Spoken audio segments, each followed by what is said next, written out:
Hi everyone, welcome back to the math152 video lectures.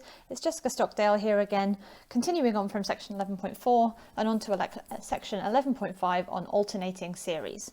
So in the previous section, we learnt about how we can use the comparison test to figure out whether a series converges or diverges by comparing it to a kind of an easier or a more well-known series that we already know about its convergence or divergence status. And one thing you might have noticed in all of the kind of requirements for the theorems that we used there was that we required every single term in our series to be positive. Remember, we had all of those a-n's and b-n's that needed to be greater than 0.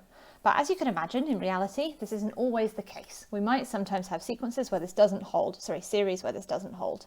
And one kind of subsection of these are these things that we call alternating series, and that's what we're going to focus on today. An alternating series are simply things that look a little bit like this example here. Oops, sorry, get my pen working. They look exactly like these kinds of series here, where each of the terms essentially switches back between positive and negative. So you can see here we've got 1 minus a half plus 1/3 minus a quarter plus 1/5, and we've got that kind of alternating positive and negative terms. Now we're going to work out or see some kind of results for convergence that apply to these kind of alternating series, which you can see we couldn't have applied our convergence test to since we don't have that every single term in the series is positive. So here we just define more formally what an alternating series is going to look like, but it's exactly as we imagine, just a little bit of a kind of technical note that we define these as sequences of positive numbers only. So I'm still going to say I have some bn only, but then when I define my series, I have this now that I take my positive numbers and I either make them positive in the first case or negative, or then positive, negative. So we're kind of switching back and forth between whether our terms are positive or negative, exactly as we had in this example just above. If we define our alternating series in that way, so made up of positive numbers, but then when we sum them up, we kind of flip back and forth between this plus and this minus, you can imagine that we'd end up defining our series as we're kind of given in this beginning of the example of the test. So here I get this -1 to the power of n minus 1, and it's that gives me the alternating plus and minuses on each of my terms. This is because we know that -1 to any odd powers is going to be negative, and because -1 to any even powers is going to be positive. So as we increase n in this sum, n equals 1, 2, 3, and so on, you can imagine that this -1 to the power of n minus 1 gives us this flipping back and forth of positive and negative terms. And then the series is just defined exactly as before, the sum over from n equals 1 up to infinity of all these terms bn, where each of the terms is positive, but the -1 in front gives us our flipping of the sign. And then it turns out that if we want to prove whether some alternating series that is defined like this, if we want to prove whether it's convergent, we just have to make sure that it satisfies these two requirements here, these two requirements A and B. And as long as we can prove that those two things hold, then we know that our alternating series is convergent. Now we want to have a think about what those two things are. So the first of them here says that each of our terms in our sequence, bn, we have to have each successive term in the sequence less than the one before it. So every bn plus 1 must be less than or equal to bn for every single n. This is essentially telling us that our alternating series, or our nth partial sum, depending on what way you want to think about it, doesn't oscillate. So you can imagine that I'm making each of my terms, sort of flipping back and forth between minus and plus, and I can't have this oscillating sequence where my kind of sequence stays the same size. Something like a sine wave wouldn't work, because we know that each successive term has to be less than the one before it, and that's not always going to hold for something like a sequence that looks like a sine wave. The second requirement we have is that the limit as n tends to infinity of the terms in our sequence bn have to be 0.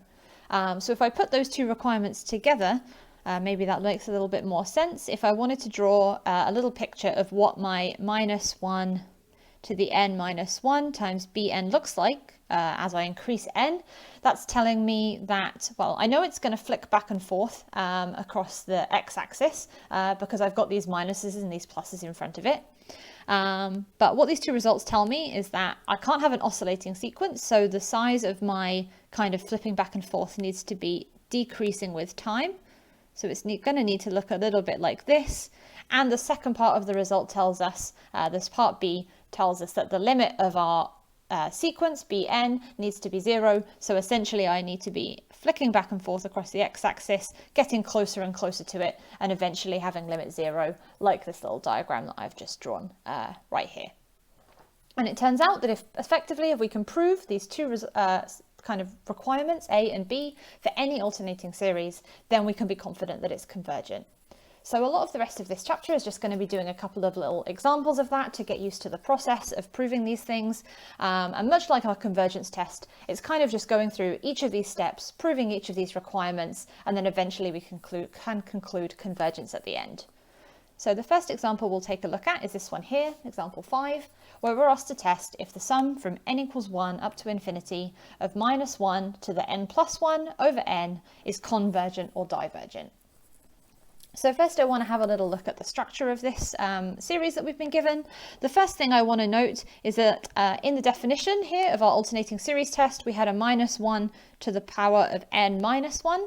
And here you'll notice that we get n plus 1 instead. So I'll just write n plus 1 instead of n minus 1.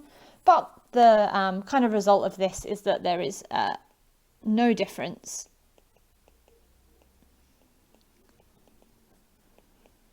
to the test, I suppose we could say. There's no difference to the test because even though we have a different power of n here, n plus 1 instead of n minus 1, that's still going to give us this alternating flicking back and forth between negative and positive terms. And you could test out a couple if you wanted to. And indeed, you can see that we've written out what this series is going to look like here, and we can see that it still has that required alternating form that we look like. So if you see some slightly different powers of n minus 1, n plus 1, or n up there, just kind of have a think about it for a minute and kind of convince yourself that we still have ourselves an alternating series. And that's always a little bit of a good check to do when you look at these questions. I mean, we're in the alternating series chapter here, so you can probably safely assume that these are alternating series, but when you're out in the real world or in a midterm situation, it's worth doing a little check. Do I actually have an alternating series? Write out a couple of terms, and I can see here that I do. Then I'm going to want to use my alternating series test, since we have one. Oh, sorry, missed a word there.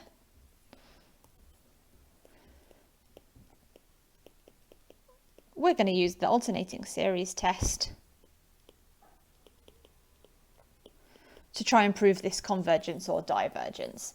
And as we said, looking back to the definition of it, what that requires is proving that these two kind of results, A and B, both hold, and then we know we have convergence if we can find those two things to hold. So we remember that one of them was that we need to know whether the limit as n tends to infinity of our terms Bn in our sequence is 0. We've got to ask ourselves if that holds. And in this case, one thing I can notice is that our Bn is going to be given by 1 over n. So I get this just by looking at the definition of the series here, and we see that we've got the minus 1 to the n plus 1. This was kind of always there in our alternating series, and then our Bn must be whatever's left, so that's our 1 over n that's left there. So Bn is equal to 1 over n. And then the question is, well, I know I need to be thinking about the limit as n tends to infinity of Bn, which, as we've just said, is going to be the limit as n tends to infinity of 1 over n. And I can simply work out what that's going to be, right? As n gets really big in the denominator here, my fraction 1 over n is going to get really, really small, and the limit is straight 0. And we remember this is exactly what we were trying to prove. We wanted to know whether the limit was 0. It is, and so I can give myself a little tick. We've kind of fulfilled our first requirement of the alternating series test. The second requirement we had to fulfill was whether Bn plus 1 is strictly less than or equal to Bn for all n. So now I've got to ask myself if that's true for this series that we've got here. To do that, well, first I'm going to want to have a think about what Bn looks like, and we've said that that's given by 1 over n. And by similar logic, we can say then that Bn plus 1 is going to be equal to 1 over n plus 1, just substituting in n plus 1 for n. And then the question is, well, we want to know if Bn plus 1 is less than or equal to Bn. So what I'm asking is 1 over n plus 1 less than or equal to 1 over n, just to kind of try and prove this result that we had here in part A. And I know here that n is a positive integer, because it's essentially which term of my infinite series am I currently in. And for any positive integer n, we can say that 1 over n plus 1 is indeed less than 1 over n. This is like saying, is 1/3 less than a half, or is 1/4 less than a third? And indeed we know that that is always true. So there we have it. We've got our alternating series. We're convinced that it is alternating. We've proved our two necessary results for convergence. And then I can just do a little kind of summing up sentence and say that by the alternating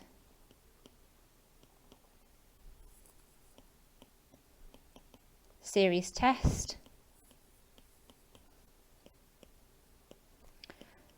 the series we were initially given, remember that was our sum from n equals 1 up to infinity of minus 1 to the n plus 1 over n, converges.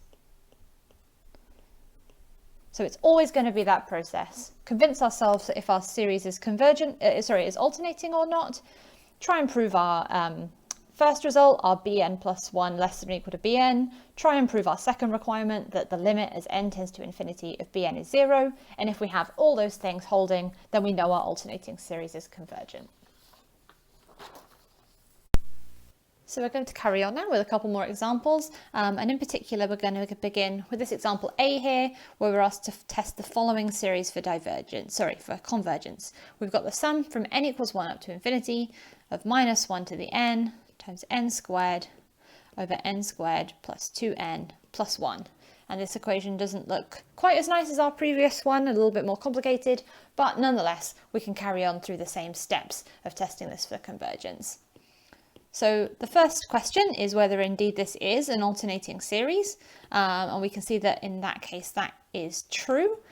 This is because we have this minus 1 to the n term, which is going to give us these alternating plus and minus kind of terms in our series, and our resulting Bn that we get, i.e. n squared over n squared plus 2n plus 1, that Bn performs us a positive sequence, which is what we need for an alternating series.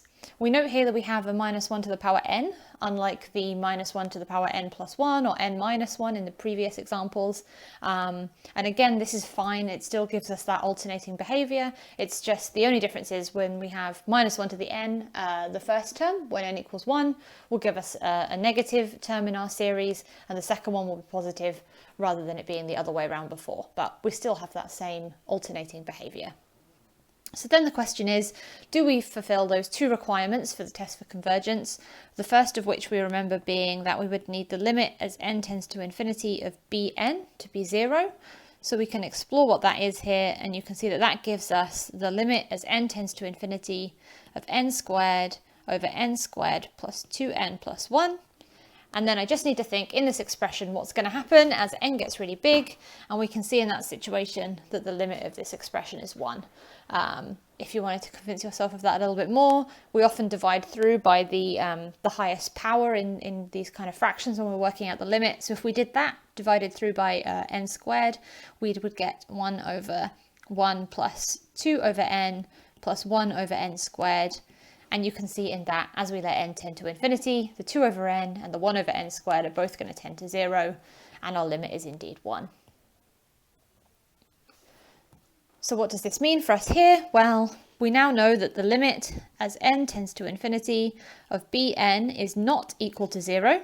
And if we have a look back at our alternating series test, we required that it would be 0 in order to have convergence.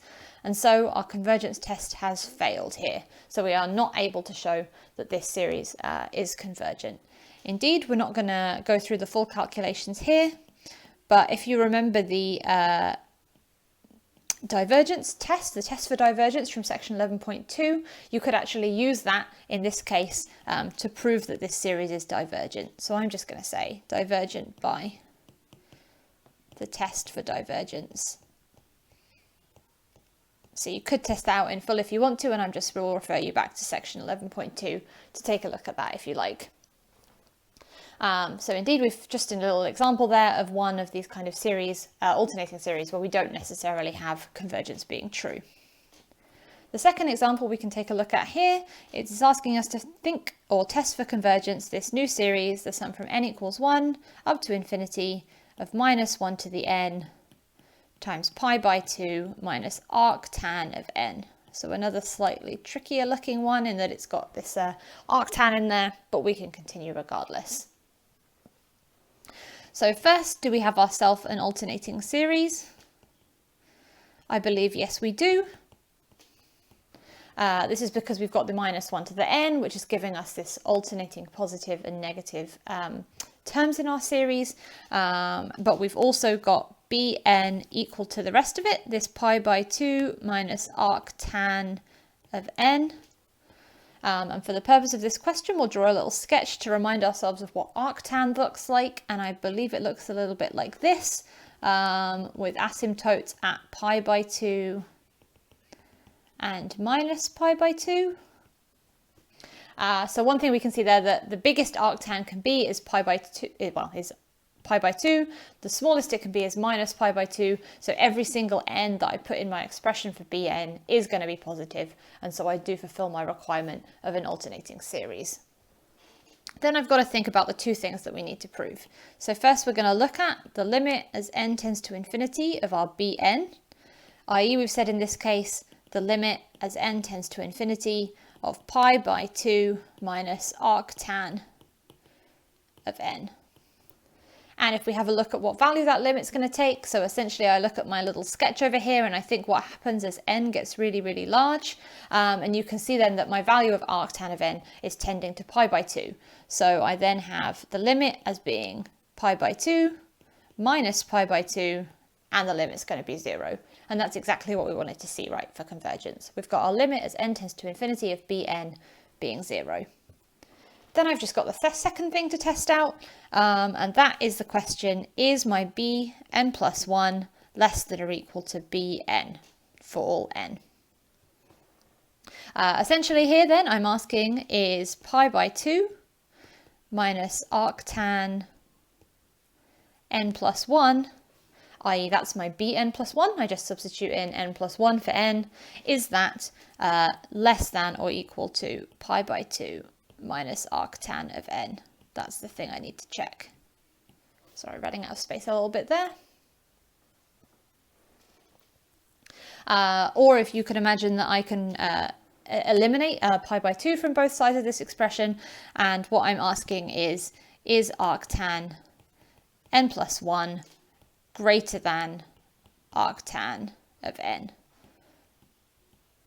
You see I've swapped the sign on the inequality because we had negative signs in front of the arctans before. So the question is arctan of n plus 1 bigger than arctan of n? And indeed I can see that from looking at my sketch again. Arctan is an increasing function in n, so every time I make n a bit bigger I get a bigger value of the function. So yes, it is true that any arctan of n plus 1 is going to be bigger than arctan of n. So what have we said? We've said that we do have an alternating series. We've proved that the limit as n tends to infinity of bn is 0. We've proved that bn plus 1 is less than bn, and that's everything we needed. And I can say overall the series does converge by our alternating series test. And it's really, as I keep saying, it's important to remember that kind of summary sentence at the end, just to kind of show us that you know what's going on and to kind of wrap everything up nicely. So the final bit of kind of theory, I suppose, for this chapter is over the page here, and this is what we call the alternating series estimation theorem.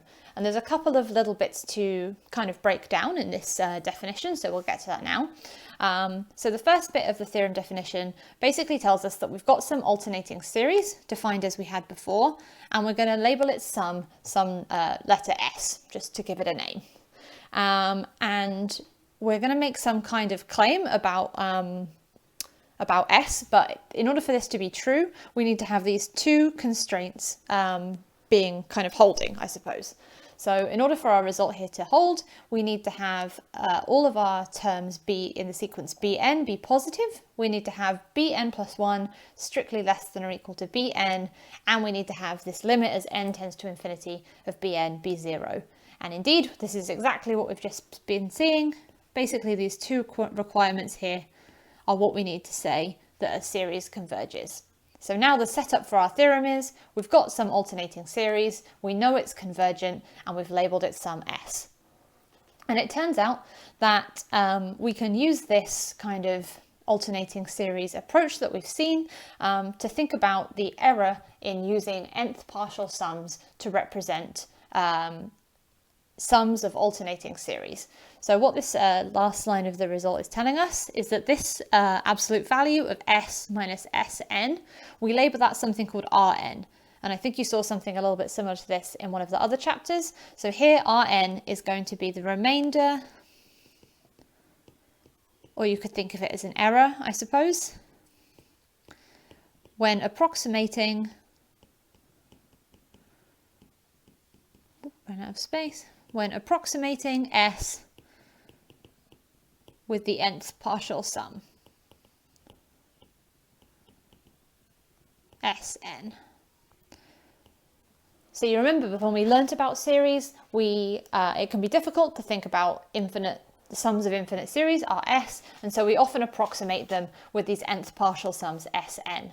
And it turns out that for where S is from an alternating series, then we can work out a kind of a bound on the error we use when approximating S with this nth partial sum.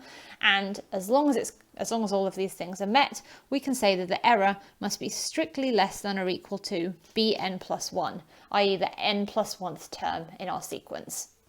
So I want to define that a little bit more in words, just to kind of make this clearer. What this result is telling us is that when you are approximating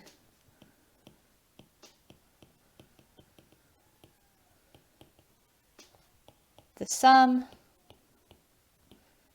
of an alternating series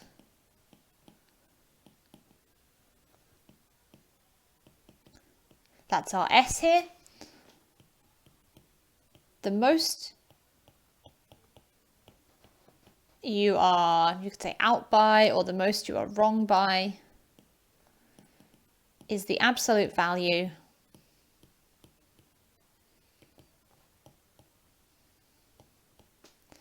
of the first neglected term.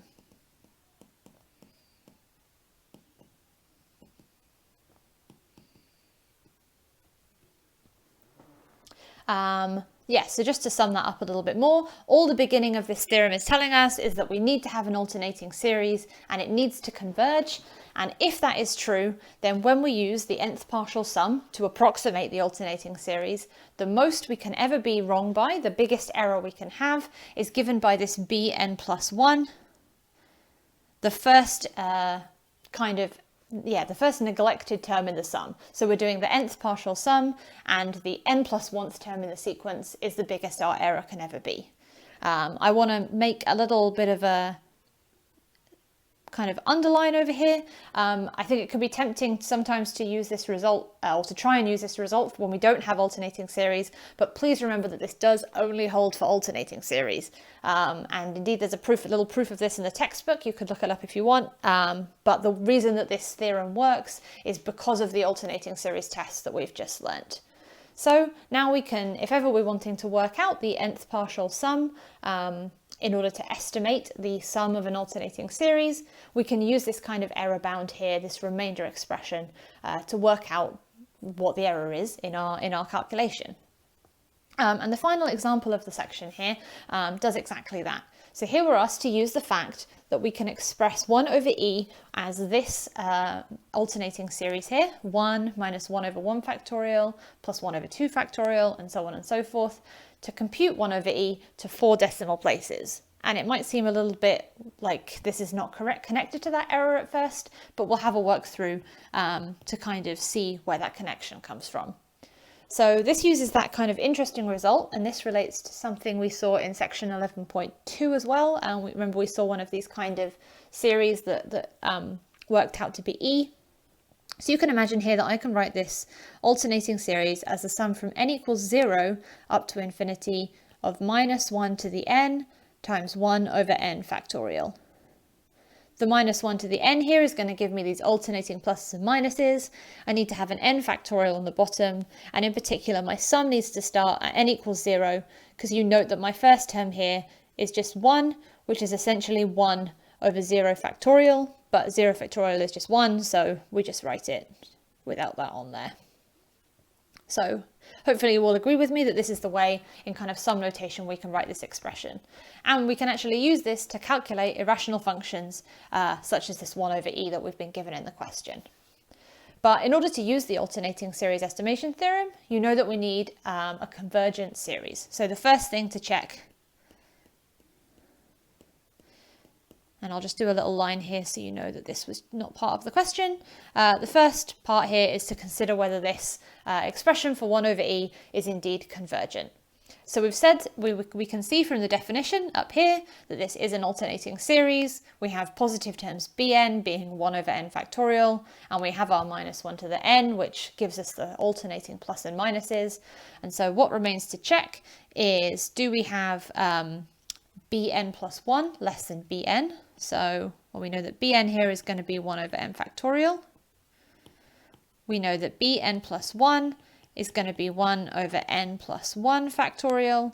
So all that remains to decide is 1 over n factorial indeed bigger than 1 over n plus 1 factorial? And I'm going to say that indeed that is true. We can convince ourselves of this. This holds because n plus 1, I'll write as n plus 1 factorial is equal to n factorial times n plus 1 by the definitions of what factorials are. And so essentially the left-hand side of my equation here has a smaller denominator than the equation on the right-hand side, the denominator of the equation on the right-hand side, and so this inequality does hold. The second thing I want to check is if I have my limit as n tends to infinity of bn being 0 or not, where here we know that this is the limit as n tends to infinity of 1 over n factorial. And indeed we can think as n gets really big, n factorial gets really big also, and the limit of this fraction here is 0. So I can give myself another tick. And yes, we've proved both the results we needed. The series does converge.